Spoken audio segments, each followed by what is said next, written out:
Welcome back to Face the Nation. I'm John Dickerson here in the Law Library at Washington University in St. Louis, site of tonight's second presidential debate. Joining us now is CBS This Morning anchor Norah O'Donnell, our friend Bob Schieffer, who moderated 3 presidential debates, plus our CBS News correspondents who've been on the campaign trail for well over a year now, Nancy Cordes, who covers Hillary Clinton, and Major Garrett, who is on the Trump campaign. Major, I want to start with you. Sure.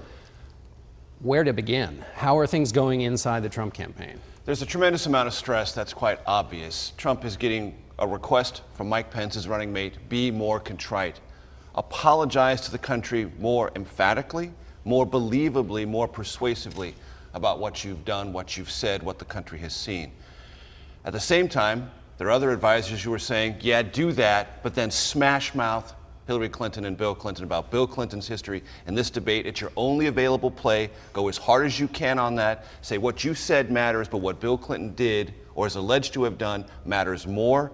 And so Donald Trump finds himself in this vice-like pressure from his running mate who wants him to be contrite and mellow, and other advisors who want him to bring the 2x4 and take it straight into that debate forum. And in Twitter already today, there's been a little of the 2x4 action as he tweets and sends out some on that harder line. Nancy, what is the Clinton team doing in this yet another turn in the story? Well, they thought about having Hillary Clinton come out and say something yesterday, and then they decided why squander the opportunity to have her first reaction be tonight on the debate stage before millions of people standing right there next to Donald Trump. So we're told she will address it early on in the debate. And they also decided, why distract from a parade of Republicans unendorsing their own nominee? Beyond that, it's not as if they're redrawing the battleground map now to suddenly include Kansas and Nebraska. They think that the battleground map will stay essentially where it is, which is fine because she has a lot of paths to 270 just within that map. So strategically, they say they aren't changing much, although obviously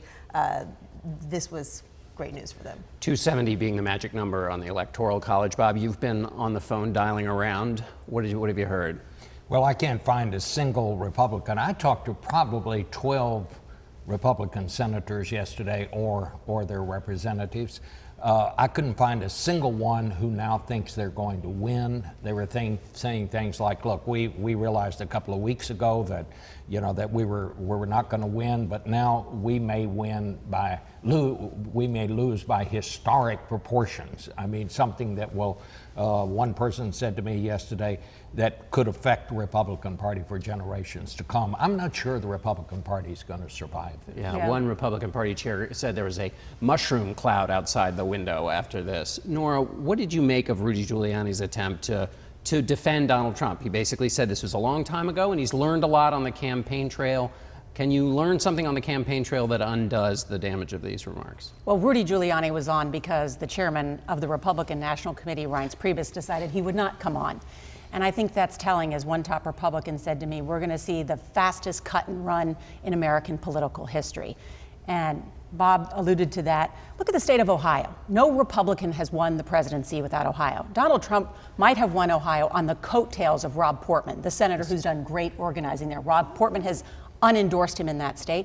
The Republican National Committee has now said pause or stop to its operations to help Donald Trump. Donald Trump really didn't have much of a ground game anywhere. No ground game. No ground game. He was relying on the Republican National Committee. Entirely. So above all the disgusting language, you now have a party that has abandoned their presidential nominee. And that's historic, and it could lead to a landslide election. And the ground game being those people who knock on the doors, get the people to the polls, that kind of thing. Right, and the disconnect between the grassroots Trump supporters, who are not all Republicans and have not always been regular participants in presidential election, and the fundraisers for the party and the party leadership is, again, cracked wide open by this. Because they're staying, the grassroots Trump supporters largely, in anecdotal conversations I had all over the weekend, are going to ride this out.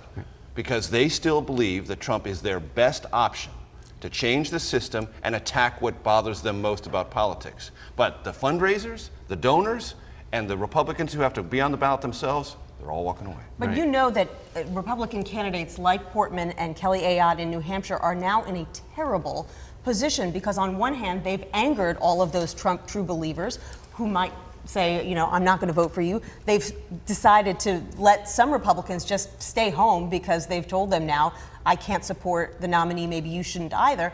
And then Democrats are going to hit them over the head between now and Election Day on, okay, so this is what made you decide to abandon Donald Trump. It wasn't what he said about Mexicans. It wasn't what he said about women in this campaign. It's something he said 11 years ago. This is political expediency. I mean, think about this. I mean, the man's own running mate refused to campaign for him yesterday on the eve of this debate, and with less than a month to go. And that what was is supposed to be a unity completely event in Wisconsin. unprecedented. Yeah.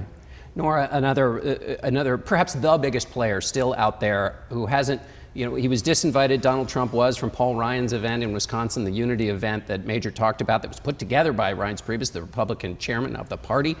Disinvited by the House Speaker, but the House Speaker has not moved to the Rob Portman position or the Kelly Ayotte position, which is, I'm not going to vote for him. Is he there's a conference call for the House Republicans on Monday. What do you think, Paul Ryan, what do you think he does?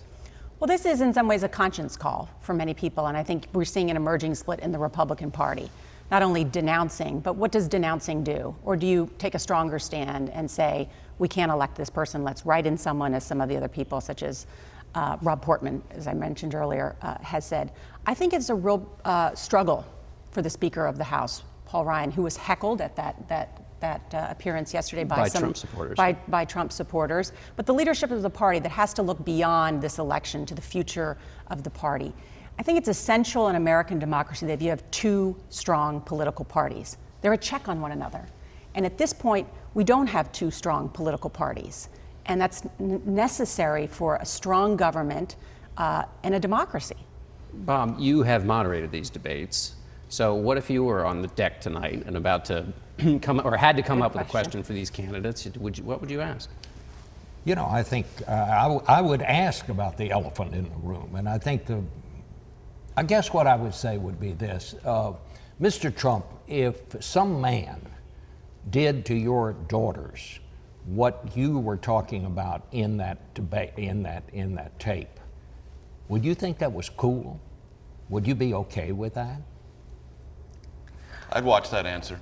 Yeah. Well, and the question is, since this is a town hall debate, will there be a question like this? And the odds are there probably will be. Yes, because this language goes beyond boys being boys. Right. This is pigs being pigs. And I think that it's not a distraction, it is an issue.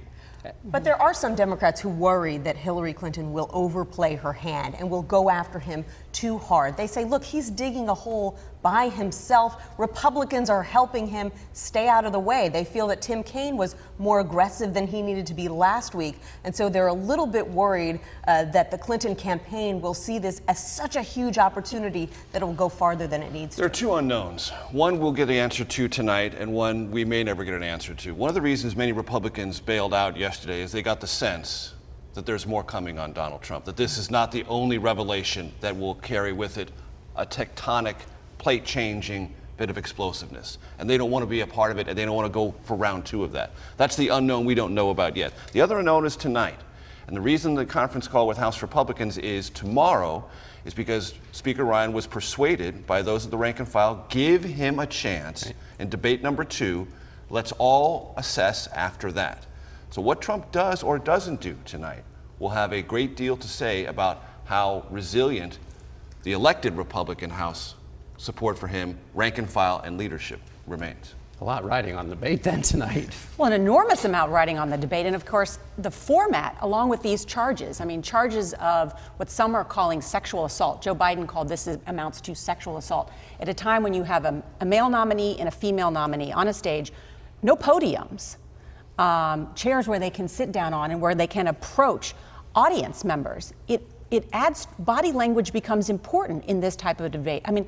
And going back and reading about town hall debates and looking at the past ones, it was 1992, it was Bill Clinton who first proposed this type of debate, a town hall debate, and his advisors were shocked that George H.W. Bush agreed to it because he thought he could emote better and capture an audience member's attention better. Quickly, Nancy, what happens if Donald Trump goes that second route that Major talked about earlier, brings up Bill Clinton and his character flaws, and we get into that kind of a fight. What is Hillary Clinton? You know, Hillary Clinton has been planning and preparing for that for weeks because he essentially telegraphed after the first debate that he might go there. The Clinton campaign says that would be disastrous for Donald Trump.